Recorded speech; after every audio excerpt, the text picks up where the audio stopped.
to discuss about the tutor training program.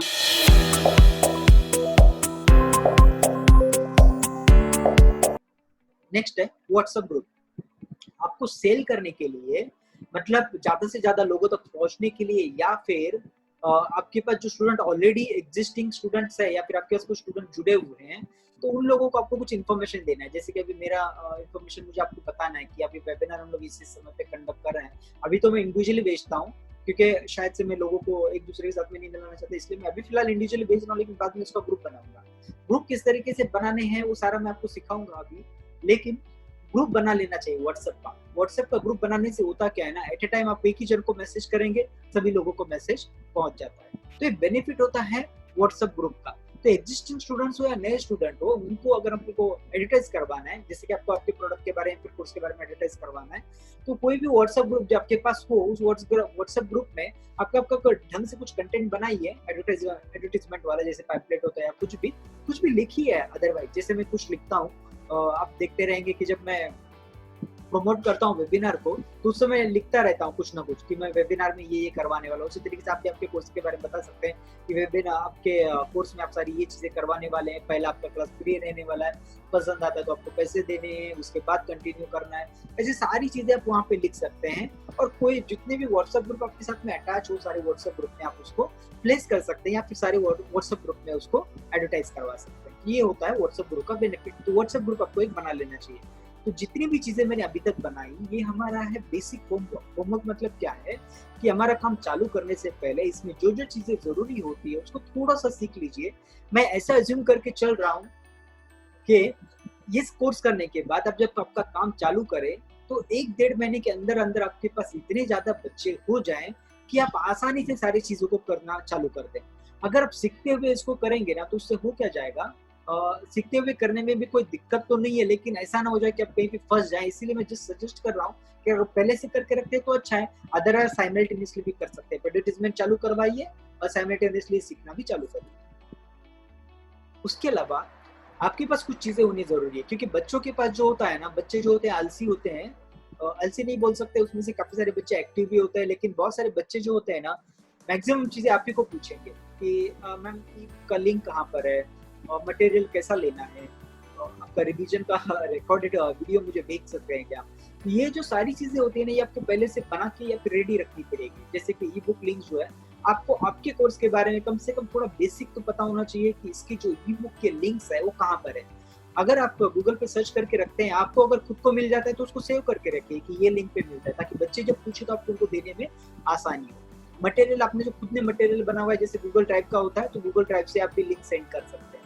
Google drive का भी वहाँ पे एक ऑप्शन होता है सेंड करके, वहाँ पे किसी को भी आसानी से लिंक सेंड कर सकते हैं। तो जो गूगल ड्राइव का कंटेंट होता है वो भी बच्चों को व्यू हो सकता है। पासवर्ड आईडी नहीं देना है किसी को, लिंक सेंड करना है, वो सिर्फ वही देखेगा जो आप उसको दिखाना चाहते हैं। रिवीजन के लिए आपने कहाँ पे आपके वीडियोज वगैरह रखे रहेंगे, उसके मटेरियल आपको लिंक उनको सेंड कर सकते हैं। उसके अलावा अगर आप कुछ कंटेंट बनाना चाहते हैं, तो ये जो कंटेंट आप बनाते हैं, जैसे वर्ड के ऊपर बना रहे हैं या फिर किसी भी इसके ऊपर प्लेटफॉर्म के ऊपर अगर आप कुछ कंटेंट बना रहे हैं, मैं सजेस्ट करूंगा कि अगर आपका थ्योरेटिकल सब्जेक्ट है तो पॉइंटर्स बनाइए। पॉइंटर्स का मतलब क्या होता है कि सिर्फ हाईलाइट, जैसे कि फॉर एग्जांपल साइंस एक सब्जेक्ट है, एग्जांपल के लिए हम लोग ले रहे हैं और हम प्लांट के बारे में सोचते हैं, तो प्लांट में पॉइंटर्स अभी क्या हो गए, लीफ, फिर लीफ को एक्सप्लेन करिए। आपको पॉइंटर सिर्फ लीफ ही लिखना है। फिर नेक्स्ट लीजिए रूट, ये रूट को आपको खुद से एक्सप्लेन कर रहा है, वहाँ पे कंटेंट मत डालिए। उससे क्या हो जाता है ना, बहुत ज्यादा हैवी हो जाता है, फिर बच्चा वो पढ़ने के चक्कर में मिसगाइड हो जाता है, फिर उसका कंसंट्रेशन फोकस हट जाता है। इसीलिए क्या करिए, पॉइंटर्स डालिए, leaf, root, stem, flower, fruit, इस तरीके के जो पॉइंटर्स होते हैं पॉइंटर्स डालिए और ये पॉइंटर्स को एक्सप्लेन करना चालू कर दीजिए।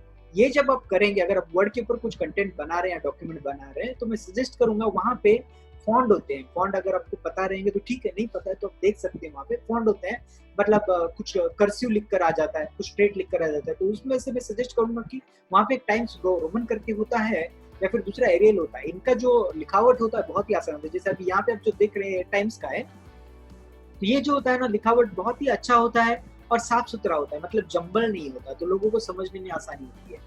जब भी आप कोई स्क्रीन यूज करें, देखिए आप मेरा स्क्रीन देख सकते हैं, मैंने ब्लैक और व्हाइट ही सिंपल रखा हुआ है। उसके पीछे रीजन है, मैं कलरफुल भी यूज कर सकता हूँ। क्योंकि मैं पीपीटी यूज कर रहा हूँ, तो पीपीटी में बैकग्राउंड का कलर चेंज करने के और डिजाइन बनाने के बहुत सारे ऑप्शन होते हैं, वो भी मैं यूज करता हूँ बहुत बार, लेकिन रिक्वायरमेंट के हिसाब से। अभी फिलहाल के लिए मैं आसानी से समझने के लिए 2 ही कलर्स यूज करता हूँ, व्हाइट बैकग्राउंड और ब्लैक ग्रीन। इसी तरीके से आप भी अगर ये यूज करते हैं तो ये आसान होता है। उसका दूसरा भी मैं रीजन बताता हूँ कि ऐसा क्यों करना जरूरी है, क्योंकि जो लोग कलर ब्लाइंड होते हैं उन लोगों को कुछ कलर्स होते हैं जो दिखाई नहीं देते, ज्यादा करके रेड ग्रीन वगैरह इस तरीके के कलर दिखाई नहीं देते। अगर आपका कुछ ऐसा आप कलर कॉम्बिनेशन यूज कर रहे हैं जो कलर ब्लाइंड बच्चे को देखना है, तो ऐसे केस में शायद से आपका कलर उसको दिखाई ना दे। तो ब्लैक और व्हाइट कॉम्बिनेशन जो होता है हमेशा बेस्ट होता है। तो जब भी कंटेंट या कुछ कंटेंट बनाए तो ब्लैक और व्हाइट स्क्रीन का यूज करिए। कलरफुल इमेजेस जो होते हैं आप बना सकते हैं, ताकि इमेज जो होता है जल्दी इम्पैक्ट करता है बच्चों के ऊपर और वो आसानी से समझ जाता है। तो वैसे इमेजेस बनाने के लिए आप कैनवा नाम का एक एप्लीकेशन है या फिर वेबसाइट आप बोल सकते हैं, जो आप डेस्कटॉप के ऊपर आसानी से यूज कर सकते हैं। वहाँ पे आसानी से आप इमेजेस को क्रिएटिव बना सकते हैं। अगर वो नहीं यूज करना चाहते तो मोबाइल के अंदर कोलैज ऐप होते हैं, बहुत सारे फोटोज को कोलैज करने के एप्लीकेशन होते हैं। अगर आप में से अगर कुछ लोग यूज करते हैं, अगर कोई इंस्टाग्राम के ऊपर या फिर कहीं पे अगर ज्यादा एक्टिव हो तो उनको पता रहेगा, कोलैज ऐप्स होते हैं जिसमें हम लोग बहुत सारे फोटोज को मर्ज कर सकते हैं, कुछ कंटेंट लिख सकते हैं। तो इस तरीके के कुछ आप अच्छे से इमेजेस बना सकते हैं जो बच्चों को अट्रैक्ट करे और वो लोग उसको आसानी से देख सकें। तो ये सारी चीजों को भी हम लोग रेडी कर सकते हैं।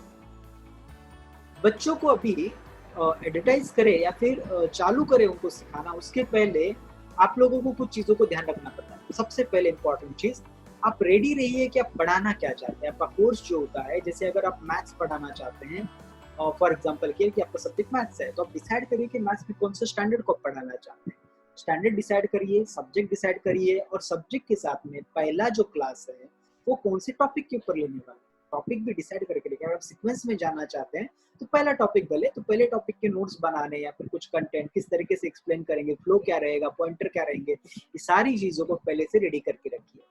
उसके अलावा जब आप बच्चों से बात करते हैं तो आपको पता होना चाहिए उनको फीस क्या बताना है, तो इसलिए आपका फीस स्ट्रक्चर रेडी करके रखिए। फीस स्ट्रक्चर जो है बहुत ही इंपॉर्टेंट चीज है, क्योंकि अगर फीस स्ट्रक्चर आप बहुत ही ज्यादा बता दिया बच्चों को या फिर पेरेंट को, वो आपके पास ट्यूशन ज्वाइन नहीं करेंगे। आपने बहुत ही कम कर दिया, अब शायद से नुकसान में काम करेंगे। थोड़ा सा कम में काम चालू करना हमेशा अच्छा होता है, क्योंकि क्या हो जाता है ना, एक बार आपके पास बच्चे आ जाए, आपसे लगाव हो जाए, आपको पसंद करना चालू कर दे, उसके बाद आप रेट तो कितना भी बढ़ा सकते हैं। फिर एक बार आपसे जो जुड़ जाएगा वो छोड़ेगा नहीं, तो वो तो बाद में का बात होता है। लेकिन अभी के लिए जो है आपको कुछ तो भी उनको फीस बताना होगा। उसके रेंज में मैं आपको दिखाऊंगा कि किस तरीके से फीस को आप सेट कर सकते हैं। अगर एक बच्चे को पढ़ाना है तो किस तरीके से फीस सेट कर सकते हैं, ग्रुप को पढ़ाना है तो किस तरीके से करना है, हर चीज मैं आपको डिटेल में समझाऊंगा। उसके अलावा text images content to promote, text या फिर इमेजेस बना के रखिए प्रमोशन के लिए। प्रमोशन के लिए मतलब क्या होता है, एडवर्टाइज करवाना है आपको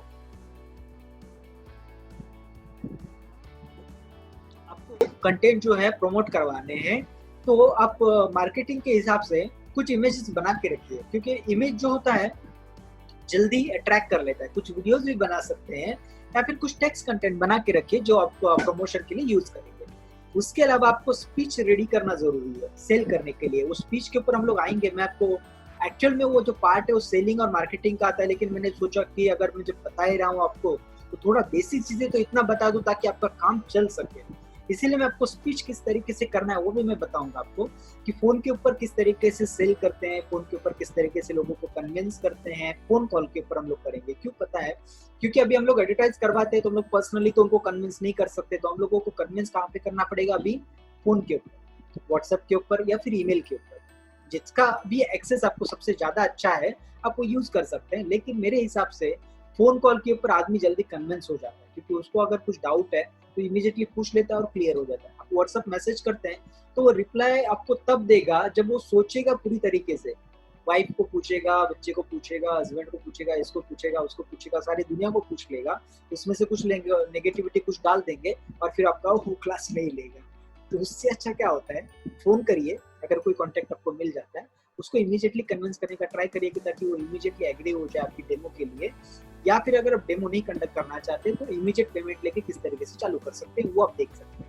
वो आपका खुद का कॉल रहेगा कि आप किस तरीके से करना चाहते हैं। कुछ रेफरल मॉडल बना के रखिए कि जैसे पकड़ के चलिए कि आपको बिगिनिंग के पास 4-5 स्टूडेंट आ गए, उनके लिए ऑफर दीजिए कि अगर आप मुझे कोई बच्चा देते हैं या फिर कोई स्टूडेंट और लाते हैं आपके फ्रेंड को, तो मैं आपको 4 क्लास फ्री में करवाऊंगी या फिर फर्स्ट मंथ जो फ्री में करवा दूंगी। इस तरीके से कुछ भी ऑफर दीजिए, मैं जस्ट एग्जांपल के लिए बताता हूँ। या फिर उनके फीस में कुछ डिस्काउंट दे देंगे, इस तरीके का कुछ रेफरल मॉडल बना के रखिए। उससे क्या हो जाता है, बहुत सारे बच्चे आना चालू हो जाते हैं। वीकली शेड्यूल बना के रखिए कि जैसे आप मैथ्स पढ़ाते हैं तो एक बच्चे को मैथ्स जो है वीक में मैं कितने दिन पढ़ाऊंगा या फिर पढ़ाऊंगी। कैसे होता है ना कि अगर सारे सब्जेक्ट हैं, हम लोग कंसिडर करते चलते हैं कि आप ऑल सब्जेक्ट पढ़ाते हैं फिफ्थ स्टैंडर्ड के लिए, तो ऐसे केस में मेरा सजेशन रहेगा कि अगर आप मंडे टू सैटरडे फिर मंडे टू फ्राइडे अगर क्लास लेते हैं तो बच्चे को इनफ हो जाता है। उससे ज्यादा हम लोग वैसे ही ले नहीं पाएंगे क्योंकि डेज भी नहीं है और टाइम भी नहीं है। 1 से 1.5 घंटा या फिर 1.5 से 2 घंटे का समय जो होता है हर क्लास का, वो सुनिश्चित और प्रॉपर होता है, उससे ज्यादा लेने की जरूरत नहीं है। हायर स्टैंडर्ड का कोई बच्चा है 8, 9, 10 का, आप पकड़ के चलिए उसको मैथ्स करवा रहे हैं, ऐसे केस में आप वीक में 2 क्लास लीजिए उसके 1.5 आवर के या 1 आवर के, वो इनफ हो जाता है एक सब्जेक्ट के लिए। तो उसको लगभग 6 से 7 सब्जेक्ट होते हैं मेरे हिसाब से। तो जो भी 6 से 7 सब्जेक्ट होते हैं, अगर उसको हर सब्जेक्ट को 2-2 दिन दे रहा है, तो उसको बहुत सारे वैसे मल्टीपल सब्जेक्ट्स और मल्टीपल शेड्यूल्स बन जाते हैं, उसका शेड्यूल वैसे ही पैक हो जाता है।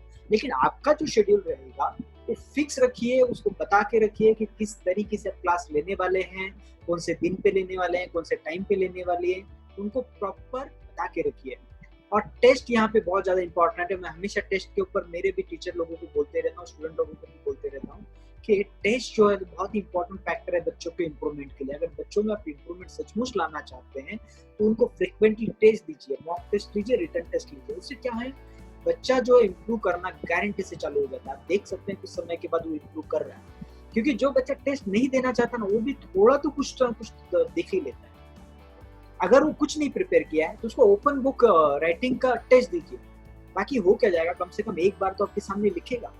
तो ये कर सकते हैं, उसका शेड्यूल आप बना के रख सकते हैं, कब कब आपको टेस्ट देना है, क्या करना है, वो सारी चीजें बता के रख सकते हैं। उसके अलावा सबसे इंपॉर्टेंट चीज, पेरेंट्स का फीडबैक, पेरेंट्स का मीटिंग के बारे में, और ओपन डे जिसको हम लोग बोलते हैं। जैसे कि आपने टेस्ट लिया, महीने में 4 टेस्ट ले लिए, और महीने के एंड में एक आध बच्चों पेरेंट के साथ में जूम मीटिंग कर लिया या फिर वीडियो कॉन्फ्रेंस कर लिया। तो उससे हो क्या जाएगा, पेरेंट को रूबरू मिलेंगे और पेरेंट का आपके ऊपर का भरोसा जो ज्यादा बना रहेगा। सिर्फ बच्चों को पढ़ाने से नहीं होता, जो पेमेंट करने वाले हैं उनसे भी मिलना बहुत ज्यादा जरूरी होता है। स्कूल वाले जो होते हैं अच्छा खासा स्कीम चलाते हैं, वो लोग हमेशा ओपन डे रखते हैं एग्जाम के बाद या किसी के भी बाद में, ताकि पेरेंट्स जो है डायरेक्ट कांटेक्ट में आ जाए। जबकि स्कूल वालों को इतना एफर्ट्स लेने का जरूरत नहीं, क्योंकि स्कूल जो है, स्कूल को बच्चों का जरूरत नहीं, बच्चों को स्कूल का ज्यादा भी जरूरत होती है। इतना ज्यादा कंपटीशन होगा स्कूल के अंदर। लेकिन जब हम कोचिंग क्लासेस का बात करते हैं या फिर ऑनलाइन टीचिंग का बात करते हैं, तो हम लोगों को बच्चों का ज्यादा जरूरत है। बच्चा जो एक बार आ जाए, उसमें हम लोगों को छोड़ के जाना नहीं चाहिए। वो हमारा मनसा या फिर हमारा माइंडसेट होना चाहिए। तो उससे हम लोग क्या क्या कर सकते हैं, कैसे अट्रैक्ट कर सकते हैं बच्चों को, कैसे अट्रैक्ट कर सकते हैं पेरेंट को, वो सारे प्लानिंग्स हम लोग कर सकते हैं। उसमें से ज्यादा प्लानिंग जो है मैं आपको यहाँ पे गाइड करने का ट्राई करूंगा, जो मैंने इतने सालों में अनुभव करा हुआ, जो मैं जानता हूँ चीजों को, वो बताने का आपको ट्राई करूंगा। ये सारी चीजें आप लोग कर सकते हैं। मैंने आपको बताया था कि मैं बताऊंगा, तो फीस स्ट्रक्चर इस तरीके से आप अरेंज कर सकते हैं। इस साल के हिसाब से मैं बता रहा हूँ, जिससे लॉकडाउन है और अभी मार्केट डाउन है, उसके हिसाब से अगर आप रेंज में इस करना चाहते हैं। आपका अगर पर्सनल है, क्योंकि आप जब चालू करते हैं मार्केटिंग, तो जरूरी नहीं है कि बिगिनिंग में आपके पास 10 से 15 बच्चे आ जाए, ऐसा जरूरी नहीं। आपके पास शायद से 1 बच्चा है, 2 बच्चे है, 3 बच्चे है, जितने भी बच्चे आते हैं उतने बच्चों को आप एक पर्टिकुलर रेंज से कुछ चालू कर सकते हैं। मैं सजेस्ट करूंगा कि अगर पर्सनल लेवल पे आप करवाते हैं तो भी आप इस तरीके का फीस स्ट्रक्चर यूज कर सकते हैं, या फिर ग्रुप में करवाते हैं तो भी इस तरीके का फीस स्ट्रक्चर यूज कर सकते हैं। जब आप लोगों से बात करते हैं तो आपके टीचिंग के हिसाब से या फिर आपके कन्विंसिंग पावर के हिसाब से आपको एक आइडिया आ जाता है कि जो लोग हैं, 1 महीने के अंदर आपको डिसीजन लेना पड़ता है कि आपको फीस स्ट्रक्चर वही रखना है कि चेंज करना है। नहीं तो क्या हो जाएगा, आप उस ट्रैक में चले जाएंगे कि आप बहुत ज्यादा उनको कोट करें या बहुत कम कोट कर रहे हैं, खुद नुकसान कर रहे हैं, या फिर बच्चों को ही छोड़ दे रहे हैं, फिर बच्चे आपके पास आ नहीं रहे। इसका एक रीजन जो होता है, फीस स्ट्रक्चर भी बहुत ज्यादा इंपॉर्टेंट होता है। मार्केट में क्या फीस स्ट्रक्चर चल रहा है, जो मेरा सर्वे उसके हिसाब से मैंने फीस स्ट्रक्चर आपके सामने रखा हुआ है, लेकिन आप आपके हिसाब से भी जजमेंट लगा सकते हैं, क्योंकि हर क्लास जो है अलग अलग फीस चार्ज करता है। उसके पीछे रीजंस होते हैं, उसके पीछे रीजंस ऐसे होते हैं कि वो लोग खुद का एबिलिटी जानते हैं कि वो लोग जितना डिलीवर कर सकते हैं और बच्चे को कितना अट्रैक्ट कर सकते हैं, उसके हिसाब से उनको फीस स्ट्रक्चर रखना पड़ता है। भले मार्केट में 10,000 रुपया पर मंथ चालू है, लेकिन आप 10,000 क्या चार्ज कर सकते हैं क्या, ये चीज आपको सोचना जरूरी होता है। क्योंकि अगर आप 10,000 का कोट करेंगे, क्योंकि दूसरा जो एक्सपर्ट है जो सालों से चला रहा है ऑनलाइन कोचिंग को 10,000 चार्ज कर रहा है, इसलिए मैं भी 10,000 करूंगा। तो इस तरीके से अगर हम लोग सोचे, ऐसे केस में हो क्या जाएगा ना, बच्चा आपके पास नहीं आएगा, क्योंकि वो एक्सपर्ट को 10,000 दे सकता है, लेकिन हम लोग तो बिगिनर है, तो बिगिनर को 10,000 रुपया नहीं दे। इसलिए फीस रेंज मैंने डिसाइड किया जो एवरेज में चलता है। फॉर एग्जांपल अगर नर्सरी से सीनियर केजी में है तो आप 100 रुपए पर आवर से लेकर 400 पर आवर के हिसाब से रख सकते हैं। फर्स्ट टू फिफ्थ तक है तो 200 से लेकर 500 तक रख सकते हैं। 6 से 8 तक है तो 200 से 600 तक। 9 टू 10 से है 300 से 750 तक। 11th या 12th का है तो 400 से 800 तक। IIT या नीट एग्जाम का एंट्रेंस एग्जाम जो होता है मिड इंजीनियरिंग के लिए, उसके लिए 500 से लेकर 2500 तक पर आवर चार्ज कर सकते हैं। डिग्री या यूनिवर्सिटी का होता है। डिग्री का मतलब जैसे कि कोई 13 में 14 में इंजीनियरिंग कर रहा है, बैच कर रहा है, कुछ भी कर रहा है, इस तरीके का जो डिग्री लेवल का होता है वो 500 से लेकर 1000 रुपीज के पर आवर में कर सकते हैं। क्योंकि ये क्या हो जाता है ना, IIT एक अकेला कोर्स है जो सबसे ज्यादा महंगा है, जो मैं जानता हूँ मार्केट को। इसके अलावा और एक कोर्स है जो चार्टर्ड अकाउंटेंट के होते हैं CA, वो एक कोर्स है जो सबसे ज्यादा महंगा है इस रेंज में जो आता है IIT के रेंज में। उसके अलावा अगर आप कुछ लैंग्वेजेस पढ़ाना चाहते हैं बच्चों को, आपका जो भी रीजनल लैंग्वेज होगा या फिर जो मदर टंग होगा वो अगर लोगों को आप सिखाना चाहते हैं, उसका भी कोर्स आप चालू कर सकते हैं। बहुत ही आसान होता है, स्पीकिंग करवाना या फिर राइटिंग करवाना इतना कुछ मुश्किल होता नहीं है।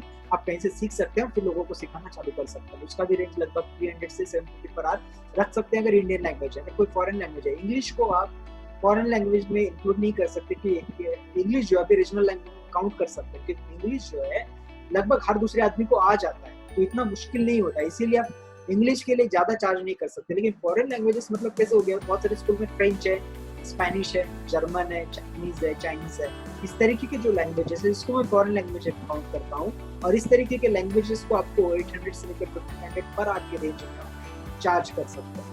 ये फीस स्ट्रक्चर अगर 1 महीने तक नहीं चला ढंग से, आपको रेट को चेंज करना पड़ेगा। अगर बच्चे आपसे ज्यादा जुड़ नहीं रहे तो समझ लीजिएगा आपका रेट शायद से ज्यादा है, आप उसको थोड़ा कम करके उनको कोर्स करना चालू कर सकते हैं। हम लोगों का अभी का एम क्या रहेगा, पहले 2 से 3 महीने तक ज्यादा से ज्यादा बच्चों को एक साथ लाएगा। एक बार बच्चे आपके पास आ जाए, उसके बाद एक बार आपका रैपो उसके साथ बन जाए, तो इन बिटवीन छोड़ के 99% कोई जाता नहीं है कहीं पे, वो आपके साथ जुड़ा रहेगा और आपसे कंटिन्यू करेगा। उसके बाद अगर आप थोड़ा और फीस कुछ बढ़ा भी ले या फिर अपग्रेड कर दे तो चल जाएगा, लेकिन स्टार्टिंग के लिए बच्चों को ग्रास्प करने के लिए कम से कम फीस से आप चालू कर सकते हैं।